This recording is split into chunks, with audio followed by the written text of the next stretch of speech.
बोले शंकर भगवान की जय, महाकाल भैरव भगवान की जय। एक समय की बात है, भगवान शंकर माता सती ने, जब भगवान शंकर का विवाह होने वाला था, तब माता सती अपनी माता से बताती हैं कि हे माँ, मैं शादी करूंगी तो भगवान भोलेनाथ से करूंगी और किसी से नहीं करूंगी।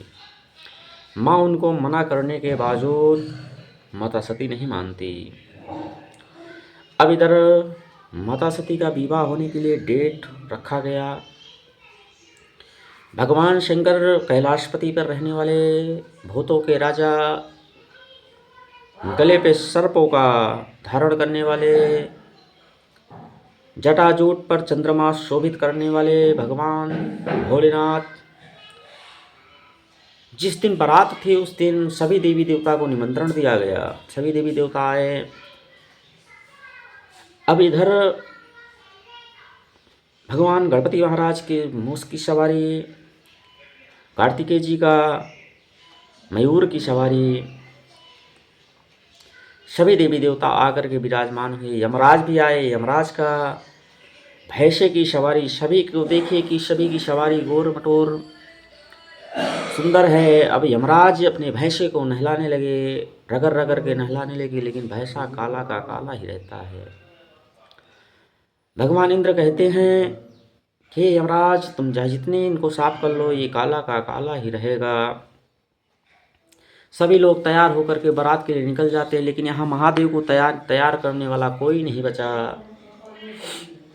तो महादेव कहते हैं, नंदी महादेव के पास आए। महादेव से कहते हैं, प्रभु आपको तैयार करने वाला कोई नहीं है, आप तैयार कैसे होंगे? तो महादेव कहते हैं कि महादेव से प्रेम कौन करता है सबसे ज़्यादा? बोले नंदी महाराज। बोले महाराज, मैं तो आपके साथ रहता हूँ, तो बस आप हमें तैयार करिए। अब नंदी महाराज सोचने लगे कि हम प्रभु को तैयार कैसे करें, इनको क्या पहना है। भगवान शंकर कहने लगे, भस्मधारी, आप भस्म लाइए, भस्म लगाइए। लंगोटी इत्यादि सारा पहनाने के बाद, सर्पों का माला पहनने के बाद भगवान शंकर शंख बजाते हैं। शंख बजाने के बाद सभी भूत प्रेत इत्यादि सभी तैयार होकर के बारात के लिए निकल जाते हैं। अब जैसे बारात द्वार पर पहुंचती है, सभी गोपियां देख करके डर जाती हैं कि ये भूतों के राजा बारात में भूत वूत लेकर के आए। माता सती की माँ को बताया गया कि माँ, बारात आ गई है। जैसे सती माँ की माँ देखती हैं, बेहोश हो जाती हैं। उनको होश में लाया जाता है। लाने के बाद इधर जैसे फेरा होने वाला है, दूराचार हुआ, दूराचार बाद फेरा हुआ। फेरे के समय सर्पों का माला गले में। भगवान माता सती कहती हैं कि हे राजा शंकर महाकाल भैरव, आप इस माले को हटा दीजिए, सर्पों को हटा दीजिए, क्योंकि 7 फेरा अगर ये लेगा तो मैं भी इसकी पत्नी बन जाऊंगी। तब सर्पों को बगल कर देते हैं, बिच्छू को बगल कर देते हैं, सारे को बगल कर देते हैं। भगवान शंकर 7 फेरा लेते हैं।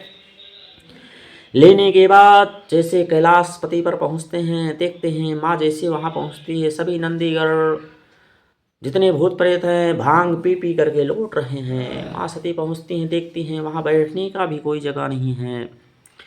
अब शंकर भगवान पूछते हैं कि आप जा कर के विश्राम करिए, थक गई होंगी। जैसे विश्राम कक्ष में पहुंचते हैं, देखते हैं वहाँ पर सारा बर्तन इधर उधर सब कुछ पड़ा हुआ है।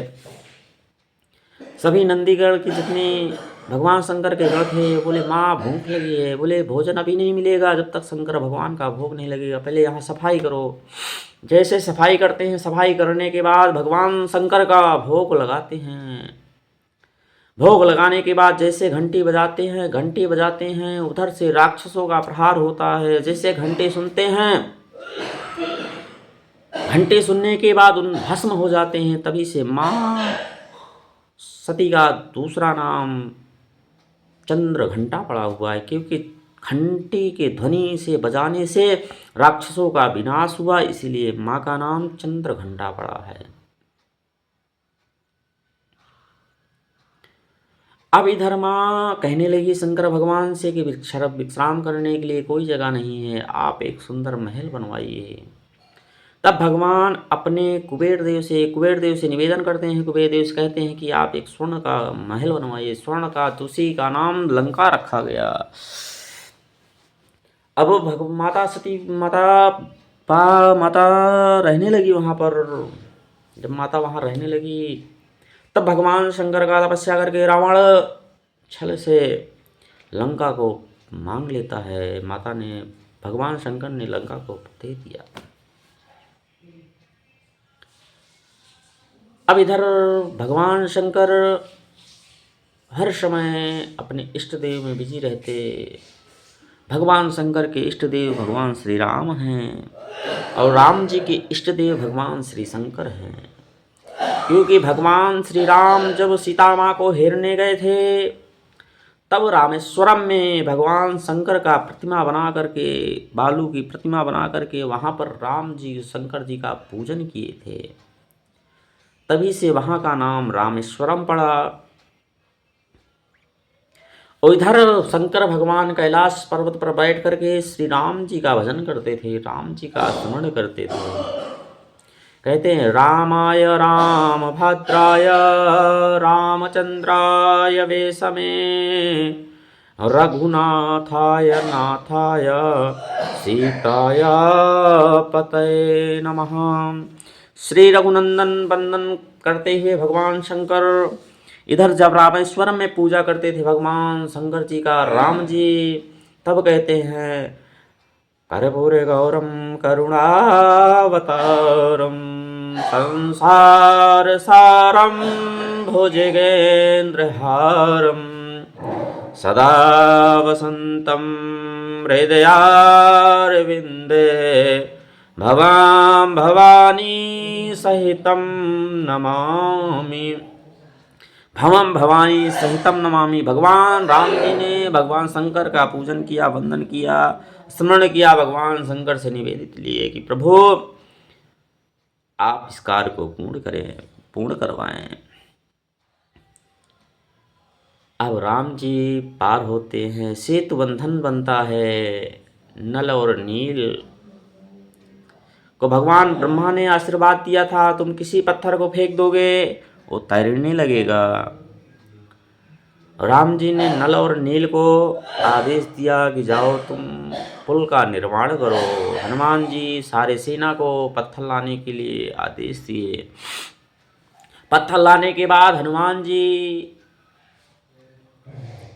नल और नील को देते हैं। नल नील उसमें श्री राम लिख करके फेंकते हैं। पुल बन करके तैयार हुआ। अब राम जी भी सोचने लगे कि एक पत्थर में लिख करके हम भी फेंकें। उसमें श्री राम लिख करके फेंके और वो डूब गया।